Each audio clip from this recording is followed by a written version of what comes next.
Joining us now is Congresswoman-elect Yassamin Ansari, who will represent Arizona's 3rd District, taking over the seat vacated by Senator-elect Ruben Gallego in Phoenix. She was also just elected president of her freshman class in the House among Democrats. Congratulations. Thank you so much. And you've been orientated now, right? Oh, yes. Just wrapped up. There's a lot to do. I want to start with the broadest picture possible. What happened in the 2024 election? You won. You did great. Democrats took a beating. What happened?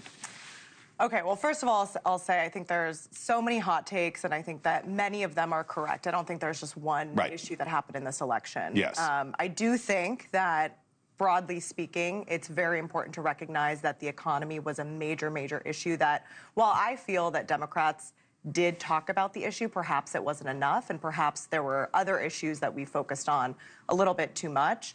I also think that it's clear that voters went with candidates that they felt were authentic, that really resonated with them, that were meeting them where they are. So I think that's a very important conversation that we need to have, is to make sure we are actually communicating with our constituencies in the ways that they are getting their information. And you had an advantage. You weren't an incumbent, right? The norm of this past decade has been incumbent.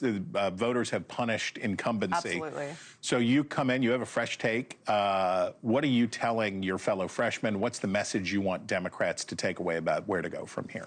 So interestingly, my colleagues and I, the incoming freshmen, we've talked a lot about some of the same conversation, what are the issues that may have gone wrong? And I think one thing we all have agreed on is that there's a lot of oversimplification as well when it comes to messaging. Preach. And, when you're talking to consultants or pollsters, they'll tell you this is the #1 issue, this is the #2 issue, do not talk about anything else. But I can tell you from my campaign, when I was in certain neighborhoods, I would focus on those neighborhood-specific issues. When I was talking to communities, I wouldn't treat them as a monolith and expect that every person who is African-American or every Latino feels the same way. That's just not the case.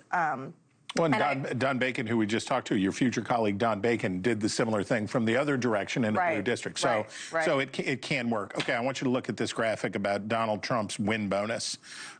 Here's data from a Pew Research Center poll that will magically appear. So when you compare his numbers now versus his numbers when he won the first time, this is bigly up. Is part of where Democrats have to go figuring out places that they can concur with Donald Trump and work with him?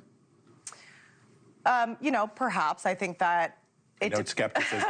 I note some skepticism. I think that what I am, do not support Donald Trump in is the fear-mongering and the blame that he tries to place on certain communities. And I was listening to some polling that was done, and there is a certain sense of nostalgia about the first Donald Trump presidency. When Donald Trump left office, for sure, in 2020, people felt very strongly in a certain direction. Now, when undecided voters are asked about him, they feel that he did a good job, and we want to go back to that. So that's another interesting point. In voter psychology, it's almost like the pandemic all became Joe Biden's time, and Donald Trump was remembered as the pre-pandemic and things like the January 6th insurrection, people have kind of forgotten about that moment in time, and perhaps we haven't done a good enough job reminding them, or just, again, focusing on the issues that actually matter to people. Why can I not afford a place to call home? Why can I not afford groceries? We need to focus on those issues and clearly articulate what it is that we are doing, because we do have the policies. Democrats do have the policies